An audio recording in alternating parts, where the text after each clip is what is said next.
बिस्मिल्लाहिर्रहमानिर्रहीम। हम डिस्कस करेंगे विटामिन ई को, जो कि फ़ैट सॉल्युबल विटामिन की ही एक टाइप है। आगे हमने विटामिन ए और डी को डिस्कस किया। तो विटामिन ई जो है इसको हम टोकोफेरोल्स भी कहते हैं।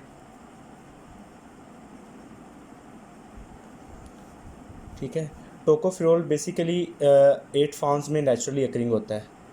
8 फॉर्म्स इसकी होती हैं। 8 फॉर्म में ये होता है कि अल्फ़ा, बीटा, गैमा और डेल्टा टोकोफेरोल्स में आते हैं और दूसरा टोकोट्रायोल्स में आती हैं। हम टोकोफेरोल्स की जो 4 फॉर्म्स हम वो देखेंगे। एक तो अल्फ़ा, नंबर 1 पे अल्फ़ा है, नंबर 2 पे बीटा, गैमा, डेल्टा। ठीक है, ये 4 फॉर्म्स हैं। अब ये 4 फॉर्म्स में हम डिफ्रेंशिएट कैसे करेंगे? ठीक है, उसमें ये होगा कि ये किसके ऊपर डिपेंड करती हैं। ठीक है, ये जो 4 फॉर्म्स हैं टोकोफेरोल्स की, बेसिकली 8 फॉर्म्स हैं। जो 8 फॉर्म्स हैं वो आगे अल्फ़ा जो है उसके साथ टोकोट्रायोल्स है। ठीक है, ये फिरोल आगे वो ट्रायोल्स आता जाएगा, अल्फ़ा, बीटा, गैमा और डेल्टा। ठीक है, अब हमने जो 4 फॉर्म्स हैं उसमें हमने ये देखा है कि ये depend on the position of methyl group. Methyl group की जो इनकी पोजीशन है उनके ऊपर ये डिपेंड करेंगी। ठीक है, अब इसमें जो पोजीशन है वो 5, 7 और 8 पे है, और इधर 5 और 8 पोजीशन है। इधर इसकी पोजीशन 7 और 8 है, और 8 गैमा में 8, अल्फ़ा पे 5, 7, 8, बीटा पे 5 और 8, और गैमा पे 7 और 8, और डेल्टा पे 8 पोजीशन। ये डिपेंडिंग ऑन, हम लिख सकते हैं साथ, depending on position of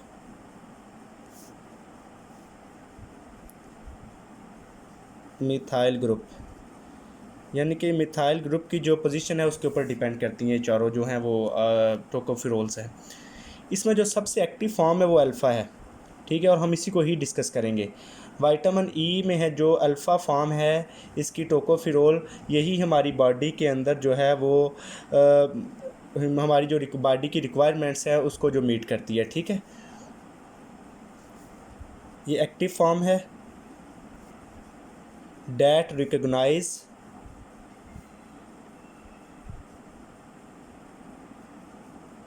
to meet our requirements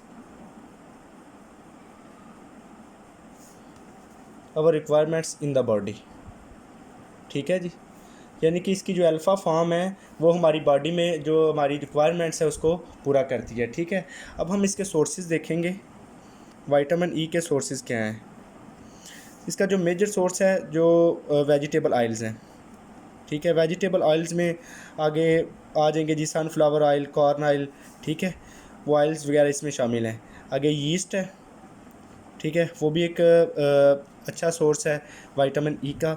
उसके अलावा इसकी जो मॉडरेट अमाउंट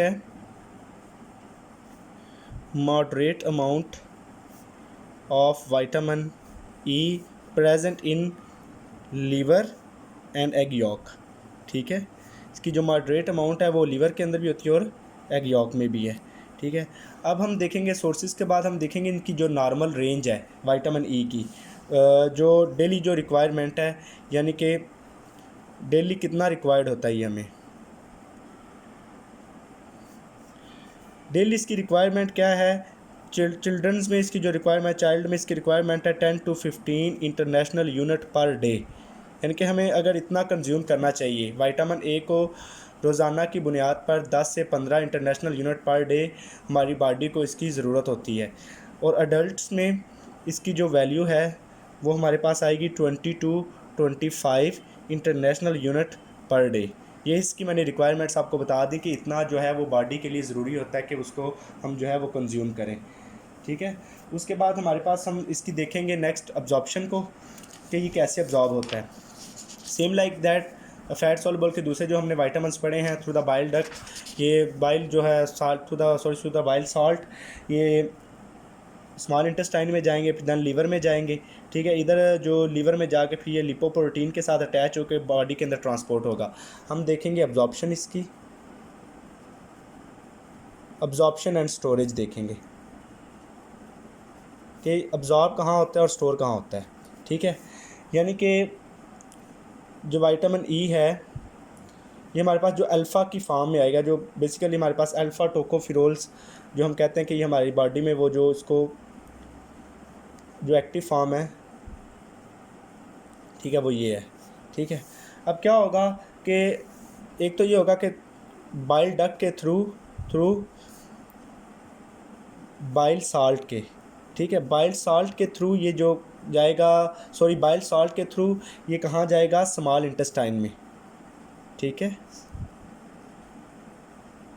बाइल साल्ट के थ्रू स्मॉल इंटेस्टाइन में जाएगा, फिर स्मॉल इंटेस्टाइन से लीवर में जाएगा, लीवर से फिर क्या होगा कि ये लिपो जो प्रोटीन्स हैं ना उनके साथ ये अटैच होगा। ठीक है, ये लिपोप्रोटीन्स के साथ अटैच होकर ये कहाँ जाएगा, देन ट्रांसपोर्टेड टू बॉडी। ठीक है, जहाँ ज़रूरत होगी फिर बॉडी वहाँ पे लीवर से फिर वहाँ पे ये ट्रांसपोर्ट कर दिया जाता है।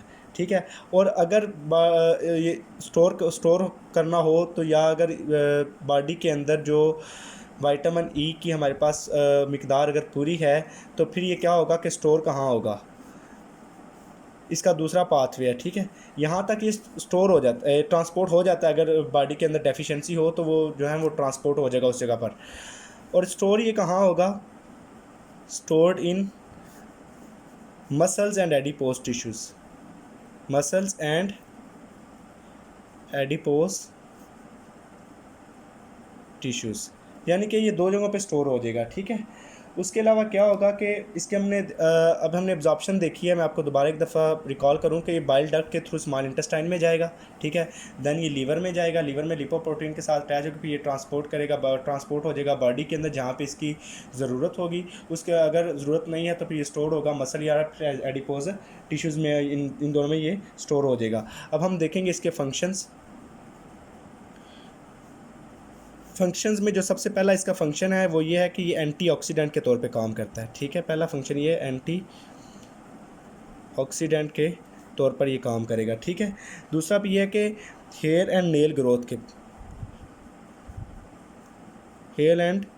नेल ग्रोथ यानी कि हमारे बालों और नाखूनों की जो है वो ग्रोथ को नशो नुमा पे ये हेल्प आउट करेगा। ठीक है, तीसरा ये है कि ये न्यूक्लिक एसिड की सिंथेसिस करवाता है, यानी कि प्रोडक्शन और सिंथेसिस ऑफ न्यूक्लिक एसिड।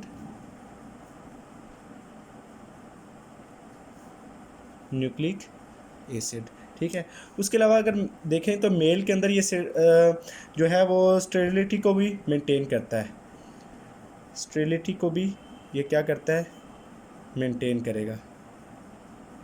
ठीक हो गया, ये हमने इसके फंक्शन भी आपको बता दिए। फंक्शन के बाद हम डिस्कस करेंगे इसकी डेफिशिएंसी को। ठीक है जी, कि इसकी जो डेफिशिएंसी है वो क्या काज करेगी बॉडी के अंदर, क्या जो है वो चेंजेस लेके आएगी। ठीक है जी, क्या सिम्टम जो हैं वो एक अगर पर्सन है अगर उसके अंदर विटामिन ई की डेफिशिएंसी है तो उसके अंदर क्या कौन सी सिम्टम्स हैं वो जो शो होंगी। ठीक है, विटामिन ई डेफिशिएंसी सबसे जो सिम्टम्स है उसमें यह है कि मसल डिस्ट्रॉफी,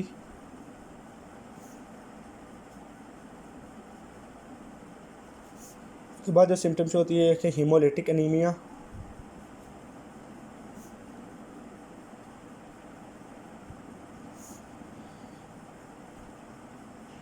आगे आ जाएगी ऑब्स्ट्रक्टिव जॉन्डिस। ठीक है, उसके अलावा अगर क्लिनिकली हम देखें तो उसमें क्या होगा जी, लिपोप्रोटीनीमिया। ठीक है, क्लिनिकली लिपोप्रोटीनीमिया एक स्प्योर डिजीज़ है, मैं बताता हूँ आपको, एक दफ़ा मैं लिख लूँ तो उसके बाद आएगा जी पैंक्रियाटाइटिस। अच्छा जी, जो मसल डिस्ट्रॉफी है बेसिकली वो क्या होती है, उसमें क्या वीकनिंग ऑफ मसल्स। ठीक है, शॉर्ट मैं आपको ओवरव्यू दूंगा, एक तो पैथोलॉजी का टॉपिक है। इसमें क्या है कि मसल को जो वीक हो जाता है, हीमोलिटिक एनीमिया में क्या होता है कि अगर हम टोकोफेरोल्स लो अमाउंट में लेंगे तो देन हमारे पास जो प्लाज्मा है वो लो हो जाएगा। ठीक है, देन जो हीमोलिटिक एनीमिया काज करेगा। ठीक है, ऑब्स्ट्रक्टिव जॉन्डिस में क्या हो जाएगा कि जो हमारा जो बाइल है वो उसकी सिक्रीशंस जो है वो ब्लॉक हो जाएंगी। ठीक है, तो यानी कि वो उसकी जो सिक्रीशन की ब्लॉक होने की वजह से जो ये कॉज होती है ऑब्स्ट्रक्टिव जॉन्डिस, ठीक है। लिपोप्रोटीनीमिया, लिपोप्रोटीन की जो बॉडी के अंदर जो इसकी जो लेवल है, इसकी जो मिकदार है वो ज़्यादा हो जाएगी, ठीक है। तो इसकी वजह से जो लिपोप्रोटीनीमिया जो काज होगा। स्प्योर एक टॉपिकल स्प्योर डिजीज़ है, एक डाइजेस्टिव डिजीज़ है, स्मॉल इंटेस्टाइन की डिजीज़ है। इसके अंदर क्या होता है, स्मॉल इंटेस्टाइन के अंदर जो एबिलिटी है न्यूट्रिएंट्स को ऑब्जॉर्व करने के लिए वो इम्पेयर्ड हो जाती है, ठीक है। ये आपने पैंक्रियाटाइटिस का आपको ऑलरेडी इल्म है। अब हमने देखना है कि डेफिशिएंसी भी मैंने इसकी आपको बता दी। अब हम इसको ओवरव्यू इसका एक दफ़ा लेते हैं कि विटामिन ई के मतलब हमने क्या देखा। विटामिन ई जो है सबसे पहले मैंने आपको बताया कि ये टोकोफिरोल्स होते हैं, ठीक है। इसकी 8 फॉर्म्स होती हैं, ठीक है। जो फर्स्टली हमने टोकोफिरोल्स के मतलब हमने पढ़ी, जो 4 हमने डिस्कस की, अल्फ़ा, बीटा, गामा और डेल्टा। अच्छा, और अल्फ़ा, बीटा, गामा, डेल्टा के साथ टोकोट्रायोल्स आ जाएंगी तो फिर वो 8 बन जाएंगी पूरी। हमने 4 लिखी हैं, इसमें जो फर्स्ट है वो अल्फ़ा है, ठीक है। हमने इसकी पोजीशन ये किसके ऊपर डिपेंड करती हैं, मिथाइल ग्रुप की पोजीशन के ऊपर। इसकी एक्टिव फॉर्म जो है वो अल्फ़ा जो है वो फॉर्म है, अल्फ़ा टोकोफिरोल इसकी एक्टिव फॉर्म है, ठीक है, जो हमारी बॉडी के जो रिक्वायरमेंट्स है उसको पूरा करती हैं, ठीक है। उसके बाद हमने इसके सोर्सेज देखे, ये विटामिन ई हमें कहाँ कहाँ से हासिल होता है। एक तो ये वेजिटेबल ऑयल से मिलता है, यीस्ट से मिलता है, और इसकी लीवर और एग यॉक में भी इसकी मॉडरेट अमाउंट मौजूद होती है। डेली रिक्वायरमेंट में ये अगर देखा जाए तो चिल्ड्रन में हमें जो है वो 10 to 15 international units per day इसकी रिक्वायरमेंट है। अडल्ट में 20 to 25 international unit per day इसकी रिक्वायरमेंट अडल्ट में है, ठीक है। उसके बाद मैंने आपको बताया कि जो इसकी अब्जॉर्प्शन है वो कैसे होगी। ये बाइल डक्ट के थ्रू अब्जॉर्ब होगा, स्मॉल इंटेस्टाइन में जाएगा, उसके बाद ये लीवर में जाएगा, लीवर लिपोप्रोटीन के साथ अटैच होकर फिर ये ट्रांसपोर्ट बॉडी के अंदर ट्रांसपोर्ट हो जाएगा। फिर अगर ये स्टोर होगा, ट्रांसपोर्ट हो जाएगा, तो स्टोर ये कहाँ होगा, मसल्स और एडिपोज टिश्यू में। इसके फंक्शंस फिर उसके बाद हमने देखे फंक्शन। सबसे पहले इसके हमने बताया कि एंटीऑक्सीडेंट के तौर पे काम करता है। उसके बाद बताया कि हैंड और नेल की ग्रोथ की, यानी कि बालों और नाखूनों की जो नशोनुमा इसके लिए हेल्पफुल है। न्यूक्लिक एसिड की प्रोडक्शन करवाता है, ठीक है। मेल के अंदर स्टेरिलिटी को मेंटेन करता है, ठीक है। ये रिप्रोडक्शन है कि उसके अंदर जो है वो उसको मेंटेन करता है। उसके अलावा हमने इसकी डेफिशिएंसी को देखा कि ये मसल डिस्ट्रॉफी करवाता है, ठीक है। हिमोलिटिक एनीमिया करवाता है, ऑब्स्ट्रक्टिव जॉन्डिस होगी। क्लिनिकली अगर देखा लिपोप्रोटीनीमिया हो जाएगा। स्प्योर डिजीज़, टॉपिकल स्प्योर डिजीज़ है एक, वो मैंने अभी आपको बताया पैंक्रियाटाइटिस है। और ये आपको विटामिन ई जो है वो आपका कंप्लीट हुआ। थैंक यू सो मच, अल्लाह हाफिज़।